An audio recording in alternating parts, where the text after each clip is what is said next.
celebrating 10 years of possibility. Pilot Flying J and Halloran Hilton Hill present Anything is Possible. Today's guest, Dean Winegardner. Welcome to another edition of Anything is Possible. I'm Halloran Hilton Hill, doing what I love, sharing great stories about great people who prove with their lives that anything is possible. This is Dean Winegardner. He is the CEO of American Book Company. Thank you for joining us. Thank you for having me. So let me look at my notes because I saw something and it says here that you were a dishwasher at Sambo's restaurant in Logansport, Indiana. That's right. It's hard for me to believe. You got to take me back to Logansport, Indiana, and you being a dishwasher. Well, I was the best. So I'm sorry. I know that's funny, but actually I enjoyed it. And then whoa, slow down, Daddy. I have never, in all my, and I've interviewed a lot of people, I have never met a person that used to wash dishes that said, A, I was the best, but then followed it up with, I liked it. Really? Sambo's was a fun place to work for being in, I believe I started when I was a freshman in high school and had a lot of my friends who worked there. So going to work was, you were with your friends. And believe it or not, we had a lot of fun. Washing dishes. And that's where I started, was doing dishes. And that's where everybody pretty much had to start, was doing dishes. So, and it wasn't as bad as it sounds. You know, the dishwasher did the work. You just put them through it. So tell me about your life in Logansport. It's a small town. It's even gotten smaller since then, but about 14,000 people, you know, in northern Indiana, very agricultural. And my dad had 8 brothers. They all had farms. So I've driven combines. I've put in grain in the elevator. I've helped birth pigs and do all the things that you would do on the farm. Now, we didn't live on a farm, but, you know, we were always over at one of our relatives. My 2 uncles that lived farthest apart was 25 miles. Wow. So, and I had 57 first cousins. So they were like brothers and sisters actually growing up. Wow. So what do you think growing up in kind of a rural, farm-based community, what did you take out of that soil that helped you see possibility in your life? Probably work ethic. Really? Yeah. My dad was real, he liked to teach that. Talk about how he taught you and what are the fundamentals of a great work ethic. Well, my dad growing up his dad died when he was 14 years old, and he lived with his grandparents after that. And they, you know, he had to milk cows every morning and every night before and after school. And he was taught the work ethic by doing that type of thing. And he evidently thought if it was good enough for him, it was good enough for me. And so I remember one summer that Dad wanted to have the eaves troughs scraped and painted. And my dad was, I don't know if you want to call him a perfectionist, he was an extremist. And it was the old-fashioned wooden-handled paint scraper. Right. And most people would just paint, you know, scrape the loose. He Right. wanted them clean.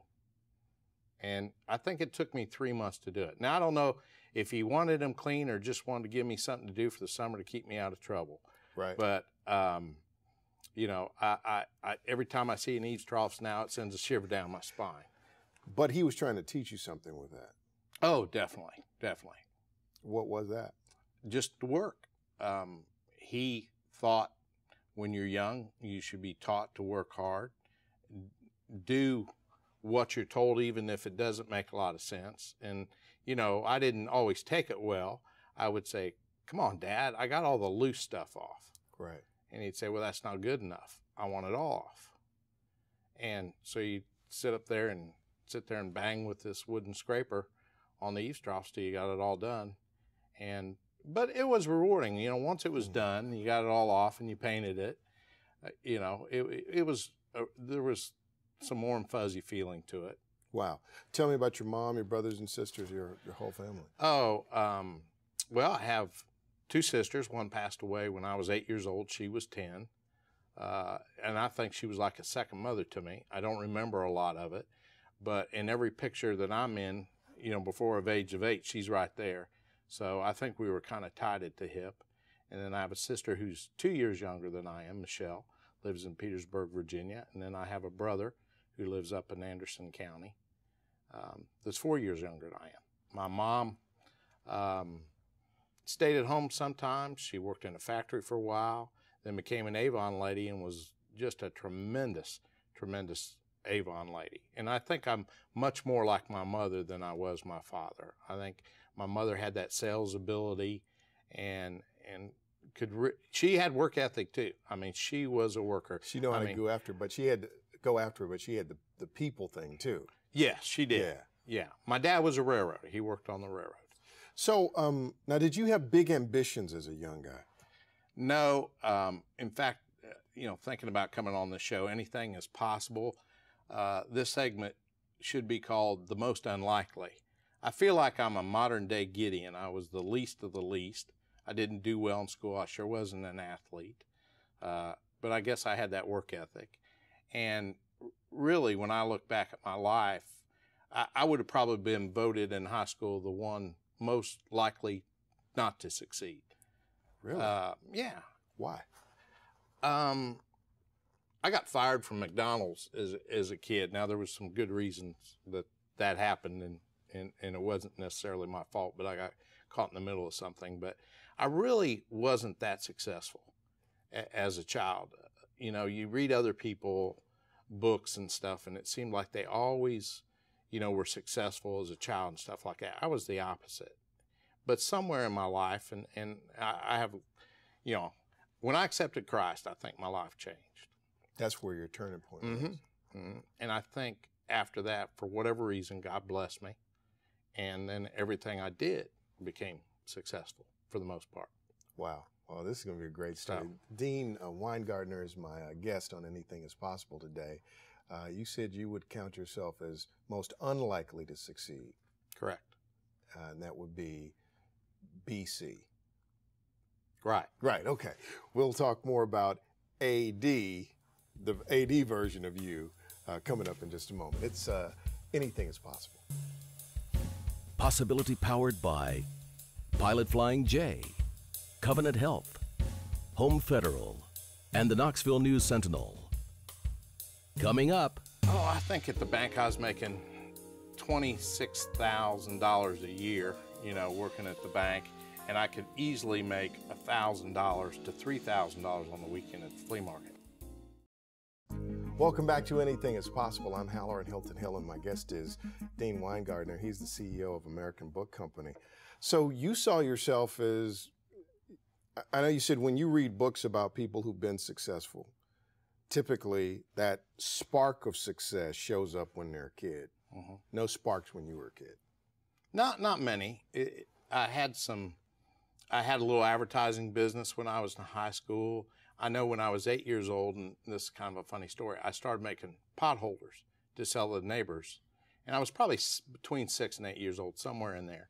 And I was very successful at that till the neighbors started calling my parents saying, he's knocking on our door every day trying to sell us pot holders. Could you, get him to stop? Because I figured if you said no, I'd never come back to your house. Right. But if you said yes, I'm coming. I figure you're coming. I'm coming back tomorrow. And my brother and sister, I had a sweatshop because I remember expanding my business, buying another loom, and putting them to work, making the pot holders so I had more time to sell them. And I never paid them anything, never thought about it, just had them do that. So, but again, I was 6, 8 years old. Wow. So tell me about your company now, because I'm trying to link how you get from that kind of typical Midwestern childhood that doesn't have a lot of sparks, that doesn't seem to project possibility, to where you are now. Oh, that's an interesting story. And again, I think it's a God thing because it should not have happened the way it happened. And basically, I ended up leaving the restaurant business. I actually ended up managing Sambo's for a while. So you went from dishwasher to manager in the restaurant business. Correct. Right. All right, so you work your way up to manager in the restaurant business, but kind of walk me on from there. Well, I saw that you know, I didn't really, after a year or two of doing that, I really got over it and didn't enjoy it, and I wanted to do something different. And I ended up going to work for a finance company, and then I ended up going to work for a bank, and ended up in Panama City, Florida, working for a bank in a non-bank office. They just started the office there. It was First Union Bank, and we opened a branch there, and it was just me and a secretary, and we did mortgage loans and business loans. And I remember, again, in business, I was very good. Right. I'm extremely good. And, you know, so I went out and bought a Commodore 64 computer, and this is probably an 86 or, you know, and I remember going down to the courthouse and getting a list of all the mortgages that had been filed so I could solicit these people to do their mortgages and lower their interest rates. Right. Easy, easy. I mean, how hard is that to sell? Right. It wasn't hard at all. So I did that for a while.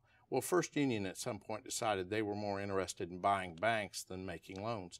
So we went to about zero making loans, and we just sat there all day, which at 26 years old, maybe if you got to work at 9 o'clock, right. that was good. You took a 2-hour lunch. We literally watched a movie in the morning and a movie in the afternoon, and I was home by 4. And I was 26 years old. Worst year of my life. I was bored. I just thought, this is what I'm going to do till I'm age 65. And so a gentleman next to me was dabbling in what we call the remainder and hurt book business. And so I started kind of hanging out with him and talking to him and stuff. And he started selling me some books, and I would take them to flea markets and sell them on the weekends. Wow. And that's how basically I got started in the book business. So what did that become? That became... Well, we ended up having a company called Publishers Warehouse and had 73 stores at one time. Whoa, whoa, whoa, whoa, whoa, whoa. You're this 26-year-old guy watching movies at work. You're bored. You got a friend. He's buying, I guess they call it the hurt and the remainder books. You start selling them at flea markets. Mm-hmm. Take me from flea markets to 73 stores? Well, I had never gone to college. And again, I was married at the time, had a child. And so I was doing very well in the flea markets on the weekends. And I thought, like what's very well in the flea market? Oh, I think at the bank I was making $26,000 a year, you know, working at the bank, and I could easily make $1,000 to $3,000 on the weekend at the flea market. Now, it's not that. This was back in the day when nobody was selling books at a discount. Books were sold, you know, in stores absolutely at full price. There was a little company in Texas called Bookstop that if you bought a club membership, you would get 10% off. Other than that. So when I went to a flea market and I sold books at half off, I mean, again, it was easy. Right. People went crazy over this stuff. And so that's how, again, I don't think you had to be very talented to do this. You just, again, the work ethic got you there. And so basically I decided, and again at the bank, not going to college, I knew that was going to hold me back. And so I decided I wanted to go to college. Well, again, I was married, had a wife and a child, and so I needed income to be able to go to college. So I thought, well, I'll open a bookstore. So I ended up moving to Jacksonville, Florida, and opening a bookstore there, and did pretty well with it. And I thought, you know, if I had 2 bookstores, I'd really be doing good and be able to support my family and go to school. So I opened another bookstore. Well, then it became, if I had 3, that's the right number. Well, once I passed 10, I figured out that I probably wasn't going to go to college and become a CPA. And so over a period of years, we opened 73 bookstores and outlet centers, really all over the country. Wow. Let's take a break. My guest is Dean Winegardner. What a story of possibility. This is Anything is Possible. Coming up. Don't give up. You know, success is just, you know, one more failure away. And, you know, work harder than anybody does. You're watching Anything is Possible. If you're just joining us, this is Dean Winegardner, CEO of American Book Company. What a great story. Thank you. From dishwasher at Sambo's to, in the middle of our story when we left, he had leveraged selling hurt and remainder books at flea markets into 73 stores, and you called it Publisher's Warehouse? Correct. Mm-hmm. And you had them all over. Mm-hmm. So I'm trying to run the numbers in my head. If you were doing 3,000, if you were doing up to 3,000 a weekend at a flea market on your own, if you got 73 stores flung all over the place and you're buying books by the trailer load, we were doing good, and over a period of time, the business. I love that answer. Well, the business changed. It got more real. There was then a lot of people selling discounted books, so it wasn't the unique thing. It got to be a much more of a real business. Right. And luckily, I got to learn why you could make all the mistakes and still survive in business, to the point to where it became more of a real challenging business. And we were in outlet centers, and this was back in, 97, and kind of all of a sudden the outlet centers had become overbuilt, and things just really were not doing as well as what they once had there. And to get my margins down, what I ended up doing was buying in bigger lots. And of course, you buy for 73 stores, you're buying quite a few books. But we started buying even bigger lots, and what we didn't sell through the stores, we started wholesaling. And I never envisioned that we would end up becoming a wholesaler. It was kind of like the retail stores were the dog and the wholesale was the tail. Well, over a period of time, it flipped. We were actually doing more business as a wholesaler than we were as a retailer. Ended up selling the retail stores. That became somebody else's problem. 73 stores like having 73 kids. Yeah, somebody's in trouble somewhere every day. Right. And wholesale was much easier to do. And I enjoyed it. You did it with a phone. And I was much better at that than I was being detailed at running 73 stores. And I had some great people work for me. It definitely wasn't me. So describe the company today. Well, American Book Company, we're the largest by far, the largest wholesaler of Remainder and Her Books. And we have, 5 of the 6 largest publishers. We have contracts to buy from them. And I think last year we sold 18 foreign countries. We sell, you go in the grocery store and you see the cardboard display and, books at $7.99. Chances are that may be us. Hopefully it's us. Wow. What do you talk about the numbers of the business? How big is the business? Last year was our first year we did less business than the year before, but the year before that, so I'll use the biggest numbers. We did over $100 million. Good gracious. So we have a 1 million square foot warehouse, and it's an exciting business. Look at what God has done in your life. Oh, He has, and it's a God thing. So what makes something like that possible? Well, I've been asked, Dean, how did you become successful? And I would say God first. Again, I think I'm the Gideon, where God took the least of the least and say, I can do it again, watch, know. And if I have one talent, I somehow get excited about the business. And when I talk to people who I'm trying to hire for our business, that fire catches in them. And I've hired some just great people. Today, I would say, there's 5 or 6 people who run American Book Company. I hardly do anything anymore compared to what I used to do on a day-to-day basis. So being able to pick people. Oh, absolutely. I've got the best there is. Wow. When you talk to young people about business and about possibility, what do you tell them? Well, it's interesting.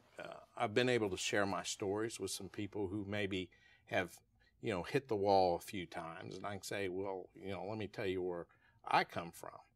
And for the most part, not always, some people have better stories or came from even worse possibilities and have done something. But for the most part, I can encourage them. I wasn't an athlete. I wasn't a great student. I didn't do this and I didn't do that. What's the toughest thing you've had to overcome along the way?